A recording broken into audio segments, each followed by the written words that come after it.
La deuxième capsule va porter sur le calcul de la section efficace et également de l'amplitude de diffusion. Et vous allez voir, vous allez retrouver des choses que vous avez déjà connues et vues en optique physique, mais également en sciences des matériaux, à savoir l'amplitude de diffusion en optique et le facteur de structure en sciences des matériaux.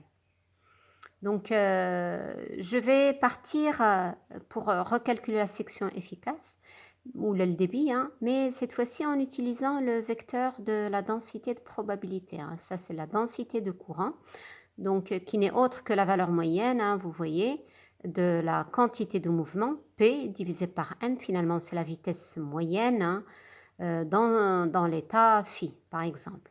Alors, je vais pouvoir définir un J pour le faisceau incident. Pour ce faire, il suffit de venir remplacer phi par la fonction d'onde du faisceau incident qui est chez moi exponentielle I k z, ça c'est le conjugué. Donc vous dérivez par rapport à z et vous trouvez l'expression tout simplement de la vitesse moyenne d'une particule libre. De même, je peux définir la densité de probabilité de courant de diffusion, c'est-à-dire concernant les particules qui sont diffusées. Et ici, je vais venir remplacer l'état phi par l'état de diffusion psi d. Il se trouve que l'état psi d, je ne le connais pas. Je sais tout simplement qu'il a la forme d'une onde sphérique multipliée ou la modulée par ce qu'on appelle une amplitude de l'onde. Donc, comme ça dépend de θ phi et de r, donc le gradient, on va venir l'exprimer en coordonnées sphériques et je vais simplement calculer la coordonnée, disons, radiale de J, la coordonnée θ et la coordonnée phi. À chaque fois, évidemment, en remplaçant ici le gradient, soit par son expression R, θ ou la phi. Alors, je vais noter simplement que la densité de courant radial, elle est en 1 sur R carré. Elle est proportionnelle à phi carré fois V. Vous voyez, le J, il est toujours de façon collinaire à V, puisque c'est une valeur moyenne. Les J angulaires, θ et phi, sont inversement proportionnels à R cube. Et je vais supposer, comme je me situe sur des distances très grandes, que Jθ et Jφ, ils contribuent de manière non significative à la diffusion. Donc finalement, je ne garde que la quantité radiale dans le débit diffusé. Donc dans l'expression du débit, alors pour le débit incident, je sais qu'il est collinéaire ou la proportionnelle, on va dire à la densité de courant incident, donc ça fait une constante H bar K sur M. De même, le débit des diffusés, il est proportionnel au facteur de la courant de densité de probabilité diffusée, et je ne considère que la contribution radiale dont je remplace ici l'expression 1 sur R carré F de θ. Maintenant, si je m'intéresse au nombre de particules qui ont été diffusées, connaissant le débit, vous voyez, le débit diffusé, donc par définition le débit diffusé, c'est le nombre de particules diffusées par unité de surface. Je viens remplacer le df par son expression, mais également ds par r carré d de oméga. Vous voyez que le r carré se simplifie et je retrouve une expression du nombre de particules diffusées qui est collinéaire au carré, à la fonction, à l'amplitude de diffusion fois d de oméga. Je viens ensuite comparer cette expression-là à celle que j'ai introduite beaucoup plus haut, qui définit même la section efficace. Vous voyez, la différence ici, c'est que vous définissez un débit diffusé et là, c'est un débit initial. La différence, elle est introduite par la section efficace sigma. Donc, si je compare tout simplement ces choses-là, sachant que DI, c'est bien CH bar K sur M, j'obtiens que la section efficace différentielle n'est autre que l'amplitude de diffusion F de θ et de phi module au carré. Donc, si je veux la section efficace, il suffit maintenant que je cherche à calculer mon amplitude de diffusion. Alors pour ce faire, je vais revenir à mon équation de Schrödinger qui est ici.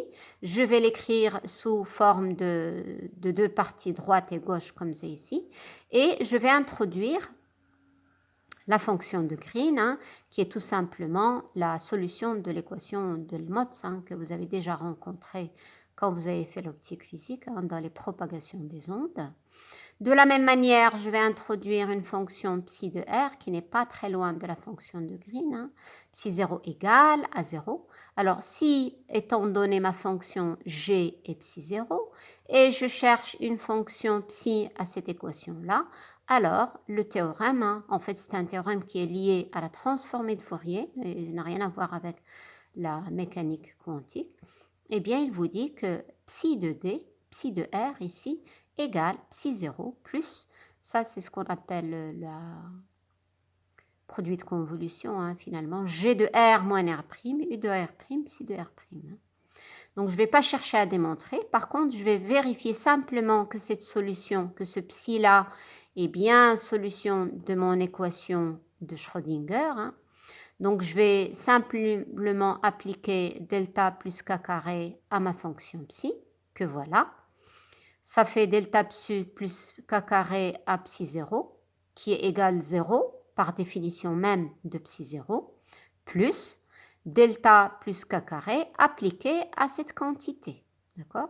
Je vais me donner le droit d'intervertir l'intégrale avec la dérivée, et donc que je vais calculer ici, hein. Ça c'est égal 0, ça disparaît. Il vous reste le terme sur ma gauche égal le terme sur ma droite, hein. J'ai introduit la dérivée à l'intérieur de l'intégrale. Delta plus k carré fois g, par définition même, c'est Dirac au point R, hein. Ici, j'ai l'application des delta plus k carré à g de R moins R', donc ça fait Dirac de R moins R'. Et toute cette intégrale-là, d'après même la définition de la fonction Dirac, eh ben, elle est nulle, sauf au point R égale à R'. Donc tout ça s'annule, hein, toute l'intégrale égale à 0, sauf en un point quand R égale à R'. Et vous voyez, donc je vais simplement vérifier, hein, que mon équation ici, ça là, c'est bien une solution de l'équation de Schrödinger que j'avais au départ. Alors maintenant, je peux montrer, hein, que la fonction de Green, et je suis sûre que vous l'avez déjà vu en optique physique, hein, n'est autre que la fonction sphérique, hein, plus ou moins parce que vous avez une onde régressive et une onde progressive, hein, le 1 sur 4pi, c'est parce que ça part dans tout l'espace d'angle solide 4pi. D'accord? C'est solution de l'équation d'Helmholtz, hein. Alors, vous pouvez très bien la redémontrer en utilisant cette option-là, que vous avez certainement vu aussi en électricité, en voulant introduire l'équation de Poisson. Toujours est-il, ce n'est pas notre but ici. Alors, je reviens à mon comportement asymptotique que j'ai déjà utilisé au départ, hein. Ça veut dire que je vais, à savoir, hein, que je vais confondre ma fonction psi 0 transmise à exponentielle i k z, parce que pour la simple raison, j'ai utilisé un faisceau qui est suivant z, hein, qui est dirigé suivant z. Et là-dedans, dans ma solution, je remplace la fonction de Green, g, par la fonction onde sphérique, mais progressive, hein, puisque je vous rappelle, mon détecteur est utilisé dans des R très grands pour des temps positif. Donc, je suis bien dans le cas d'une situation G qui est progressive, hein. Alors maintenant, je vais devoir utiliser une deuxième approximation, à savoir, je vais approcher ici la distance R moins R'. Donc, je vais me placer dans le cas d'un point M, hein, qui est le point où se situe mon détecteur. Il est situé à une distance R qui est très grande, hein, par rapport à une origine O arbitraire quelconque. Mon R' est un point qui est très petit. Il appartient au domaine où règne le potentiel V de R. Et vous voyez que la distance R moins R', hein, ce vecteur-là, il est presque parallèle à R. Et je peux calculer cette distance-là comme étant la distance R moins cette petite quantité qui n'est autre que la projection de R' sur la direction U.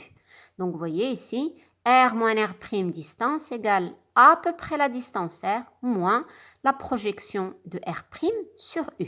U étant tout simplement la direction de diffusion, parce que je prends le détecteur situé au point M. Je vais remplacer donc cette approximation-là dans ma fonction de Green que voici. En bas, R-R', je l'approche tout simplement par R.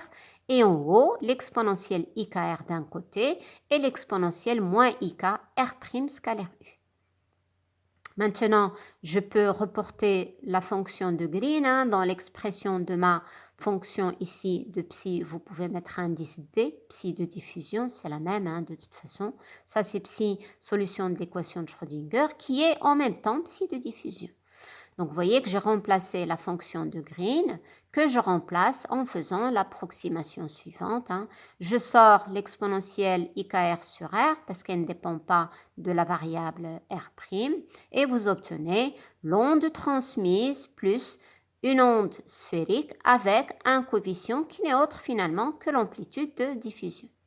Donc, vous voyez, si je reviens à l'expression que j'ai introduite au départ de ma fonction de diffusion, eh bien, je peux dire que tout ça là, c'est l'amplitude de diffusion. Donc, finalement, l'expression de l'amplitude de diffusion, elle a cette forme-là.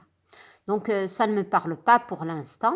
Alors, je vais introduire, généraliser un petit peu et dire que je vais appeler KI, le vecteur K incident. Chez moi, je l'ai choisi suivant Z, mais ici, pour généraliser, on peut très bien prendre une direction I incidente quelconque. De la même manière, ici, je vais appeler K scalaire U, c'est un vecteur K diffusion, mais en soulignant que comme je suis dans une diffusion élastique, eh bien, il n'y a pas d'échange d'énergie. Le module de KI égale module de KD égale module de K. Ça vous rappelle bien évidemment la diffusion de Thomson. Donc, je remplace tout simplement ces nouvelles notations dans l'expression de ma fonction de diffusion que j'ai ici. Exponentielle IKZ, dans le cas général, c'est exponentielle IKI scalaire R. KI peut très bien être suivant Z, mais ça peut avoir n'importe quelle direction quelconque. Et ici, le vecteur K scalaire U, je le remplace par le vecteur K diffusion. C'est tout simplement la direction de diffusion. Maintenant, pour encore pouvoir calculer cette amplitude de diffusion, puisque c'est ce qui m'intéresse, on a dit que la section efficace est collinéaire au module, ou là c'est même égal au module de l'amplitude de diffusion. Donc, je vais chercher encore à simplifier cette expression de l'amplitude de diffusion en introduisant ce qu'on appelle l'approximation de Born.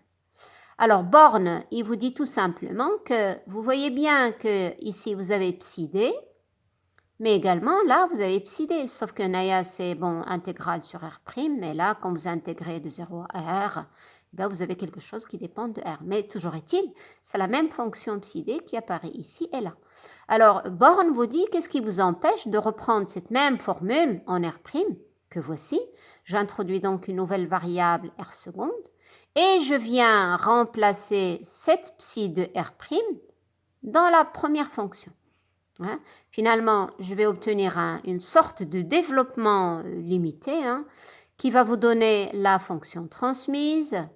La première ici, vous voyez, quand vous venez remplacer ce terme-là ici dans cette intégrale, ça va vous donner exponentielle moins IKdR', et à la place de psi d, vous allez premièrement mettre A de l'exponentielle. Donc ça fait que voici.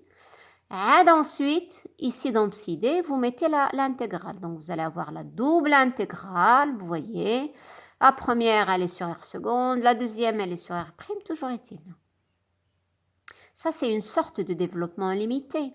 Mais comme U est un potentiel qui est très localisé, on a dit qu'il est très vite décroissant en 1 sur R à la puissance n, ça veut dire que finalement, tous ces termes au-delà de 2, je vais les négliger. D'accord, ça tend rapidement vers 0. Je ne garde finalement que l'ordre 1 en U. Alors, ordre 1 en U, ça fait quoi? Ça fait l'onde transmise, qui est l'onde incidente que je retrouve. L'onde sphérique, ici, diffusée. L'onde qui est diffusée, c'est une onde qui est sphérique, dont l'amplitude est égale ici, là, si je le range, si je fais un petit réarrangement, vous voyez que je retrouve la transformée de Fourier. Et ça, c'est des choses que vous avez déjà vues. C'est l'amplitude de diffusion que vous avez forcément rencontrée en optique, ou là, en sciences des matériaux, en voulant calculer le facteur de structure, hein, là, le facteur de forme. C'est une transformée de Fourier. De quoi? Eh bien, du potentiel diffuseur U de R'. De sorte que, si je veux calculer la section efficace, on a dit c'est le module de l'amplitude de diffusion au carré, et vous voyez que c'est module proportionnel à module de transformée de Fourier de V au carré.